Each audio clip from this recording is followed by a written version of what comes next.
তা আমরা এবার লালমনিরহাটে চলে যাই, সরাসরি লালমনিরহাটে চলে যাই। লালমনিরহাটে 3টা আসন আছে, আমাদের সময় খুব বেশি লাগবে না। লালমনিরহাট 1 হচ্ছে পাটগ্রাম উপজেলা ও হাইবান্ধ উপজেলা। এখানে 2জন ক্যান্ডিডেট আছেন, ব্যারিস্টার হাসান রাজীব প্রধান, রাজীব আপনার নামে, বিএনপি প্রার্থী উনি, এবং আনোয়ারুল ইসলাম রাজু জামাত প্রার্থী। তাদের মধ্যে প্রতিদ্বন্দ্বিতা হওয়ার কথা। জামাত ও জাতীয় পার্টির মধ্যে লড়াই হতো এই আসনে। ব্যারিস্টার হাসান রাজীব বিএনপির কেন্দ্রীয় কমিটির সদস্য, জামাতও কেন্দ্রীয় কমিটির একজন আছেন এখানে, আনোয়ারুল ইসলাম মঞ্জু। এবং 91 সালে জামাত এখানে 18% ভোট পায় এবং 96 সালে 12% ভোট পায়। বিএনপির ভোট এখানে হিস্টোরিক্যালি কখনোই খুব বেশি না দেখা যাচ্ছে, 91 বা 96-এ। এবং 2001 সালেও জামাতকে এখানে প্রার্থী করা হয়, জোট প্রার্থী করা হয়। বাট এবার দুজনই আসলে ইয়াং প্রার্থী। এবং এই আসনে কিন্তু একটু কন্ট্রোভার্সি হয়েছে রিসেন্টলি, লোকাল অনেক মানে উত্তেজনা আছে।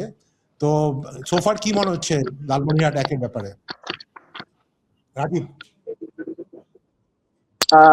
ধন্যবাদ। আমি মনে করি এই এলাকায় আপনার এই আসনে রাজীব প্রধান উনি যথেষ্ট কম্পিটিটিভ ক্যান্ডিডেট, ইয়াং, এবং উনি 18তে ইলেকশন করেছেন। উনি বেশ শক্তিশালী নেতা, কিন্তু হিস্ট্রিক্যাল এবং জামাতের সাংগঠনিক অবস্থার কারণে লালমনিরহাট 1-এ আমি মনে করি জামাত জিতবে। আচ্ছা, লালমনিরহাটে 1-এ আপনি জামাতকে এগিয়ে রাখছেন। আমিও, আমার কাছে মনে হয় যে জামাত যথেষ্ট হোম গ্রাউন্ড, এগুলোতে হোম গ্রাউন্ড, এগুলোতে না জিতলে কই যাবে, কই জিতবে। এখানে হিস্টোরিক্যালি খুব স্ট্রং মনে হয় না। এখানে জাতীয় পার্টি এবং আওয়ামী লীগ আসলে মেইন স্ট্রং, কিন্তু আমি শিওর না যে এখন জাতীয় পার্টি আর আওয়ামী লীগের ভোটগুলো আসলে কোন দিকে যাবে। মানে এটা কি আপনার কাছে কি মনে হয়, জাতীয় পার্টির ভোট কি এখানে আওয়ামী লীগের দিকে, সরি বিএনপির দিকে যাবে, নাকি গোটা লালমনিরহাট জেলা থেকে জাতীয় পার্টি ধুয়ে মুছে গেছে, জাতীয় পার্টির এখানে ভোটই নাই, যাবে কোথায়? আচ্ছা আচ্ছা আচ্ছা, জাতীয় পার্টি বাট এখানে খুব মাইনরিটি ভোট কি অনেক বেশি আছে? না না, মাইনরিটি ভোট খুব বেশি নাই। আর এগুলা সীমান্তবর্তী এলাকা, তো সীমান্তবর্তী এলাকাগুলোতে জামাত এমনি শক্তিশালী। ভারতের সঙ্গে যেখানে সীমান্ত, সেখানে একটা জামাতের একটা আলাদা আবেদন থাকে। সীমান্তে নানান রকম নিপীড়ন টিপীড়নের কারণ তারা খুব ভোকাল থাকে। এটা একটা ফেয়ার পয়েন্ট। মানে নরমালি জামাত ওই ওয়েস্টার্ন সীমান্ত সবসময় একটু বেটার করে, ভালো করে। আমিও আসলে এটা জামাতকেই রাখছি। যদি আপনি যদি জানিয়ে দেন আপনার এই পার্টিকুলার আসনে আপনার প্রেডিকশনটা, আপনি একটু কমেন্ট দিয়ে দেন। আমরা আপনার কথা শুনতে পাচ্ছি না, আপনি শুধু আমাদের কমেন্ট দিলে। আচ্ছা, আপনি কমেন্ট দিয়েছেন যে আপনি লালমনিরহাটে জামাতকেই রাখছেন। আমরা তাহলে ওটা নোট রাখছি। লালমনিরহাট 2, লালমনিরহাট 2-তে যাই আমরা। আদিমতাড়ি উপজেলা ও কালীগঞ্জ উপজেলা, আপনার এখানে 3জন প্রার্থীর মধ্যে নির্বাচন হবে বলে বোঝা যাচ্ছে। রকুনউদ্দিন বাবুল বিএনপি প্রার্থী, ফিরোজ হায়দার জামাত প্রার্থী, এবং ব্রিগেডিয়ার শামীম কামাল, উনি যদিও মানে একেবারে নতুন একটি দলের মানে সভাপতি হিসাবে নির্বাচন করছেন, কিন্তু ওনার একটা পরিচয় হচ্ছে যে এই আসনে জাতীয় পার্টির যে স্ট্রং ক্যান্ডিডেট মুজিবুর রহমান ছিলেন, উনি 7বার এমপি ছিলেন এই আসনে, এবং তার ছেলে শামীম কামাল, উনি এই আসনে উনি নতুন দল করেছেন, জনতার দল, নতুন রেজিস্ট্রেশন হয়েছে। উনি এই আসনে ওনার ছেলে নির্বাচন করছেন। এবং আমি আজকে কথা বলেছিলাম ওনার দলের আরেকজনের সাথে, তো উনি বলতেছিলেন যে এই আসনে ওনার সাথে মেইন জামাতেরই কম্পিটিশন হওয়ার কথা। এখানে যে হিস্টোরিক্যালি যে খুব বেশি জামাত বা বিএনপি কেউই অনেক বেশি ভোট হোল্ড করে তা না, মেইনলি জাতীয় পার্টি এখানে খুব স্ট্রং ছিল। তো রাজীব, কি আপনি ইনফরমেশন, কিছু লোকাল ইনফরমেশন কি বলছে আপনাকে? এই জায়গায় যিনি মুজিবুর রহমান ছিলেন, উনি 1979 সাল থেকে 2014 সাল পর্যন্ত এক টানা এমপি ছিলেন এই এলাকার। খুবই পপুলার মানুষ এবং ডাউন টু আর্থ নেতা ছিলেন। আমার সঙ্গে খুব ভালো সম্পর্ক ছিল। উনি মারা গেছেন, আল্লাহ বেহেশতে নসিব করেন। উনি এই আওয়ামী লীগের আমলে একজন মানুষ যিনি ভুয়া নির্বাচনে অংশ নেননি। এই পরিমাণ ডিগনিটি যে আমি এই ভুয়া নির্বাচনে গিয়ে এমপি হবো না, জীবনে 7বার হয়েছে আর হওয়ার দরকার নেই, বা জীবনে 8বার হয়েছে আর হওয়ার দরকার নেই, এই ভুয়া তো কিন্তু ভুয়া ইলেকশন আমি যাবো না। এই ছিল ওনার পলিসি। ওনার ফ্যামিলি খুবই রেসপেক্টেড ফ্যামিলি ওই এলাকায়। বুঝিনি যে একটা লোক এমপি হইতে চায় না ভুয়া ইলেকশন করে, তো অবশ্যই রেসপেক্টেবল একটা ফ্যামিলি।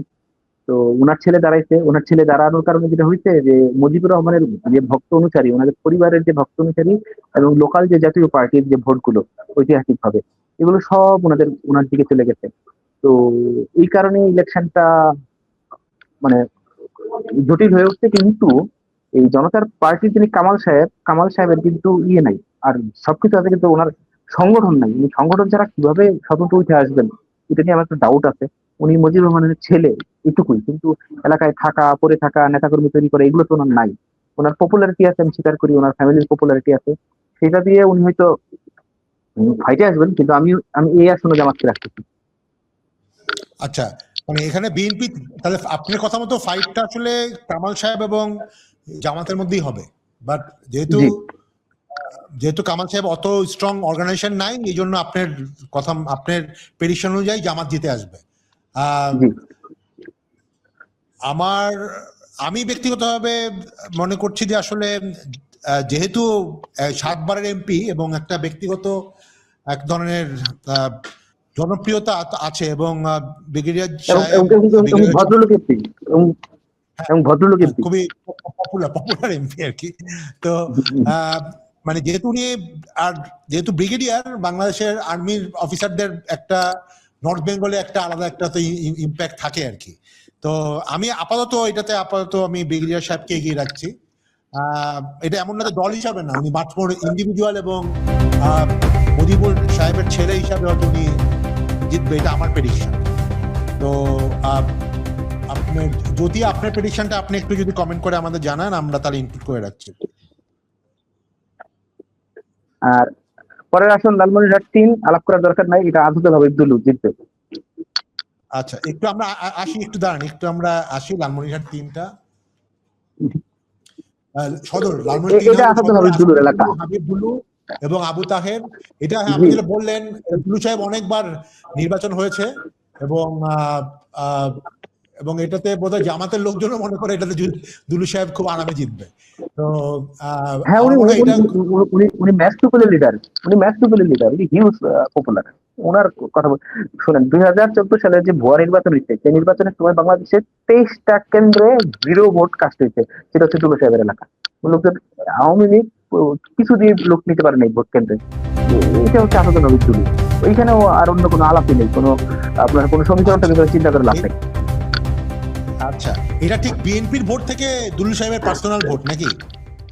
জি জি জি জি, উনি খুব পপুলার মানুষ, ভদ্রলোক মানুষ, পপুলার মানুষ, কন্ট্রোভার্সি নাই। আচ্ছা, ফাইন, ঠিক আছে। তাহলে আমরা বোধহয়, আমার মনে হয় যদিও কমেন্ট করেছে যে দুলু সাহেব will also be winning here. তো আমরা 3জনই লালমনিরহাট 3-এ বিএনপিকেই এগিয়ে রাখছি। লালমনিরহাট 2-এ জ্যোতি জানালো যে উনিও শামীম কামাল সাহেবকে মনে করছে। আমি এবং জ্যোতি শামীম কামালের দিকে পেইড করছি, আর রাজীব জামাতের দিকে পেইড করছে।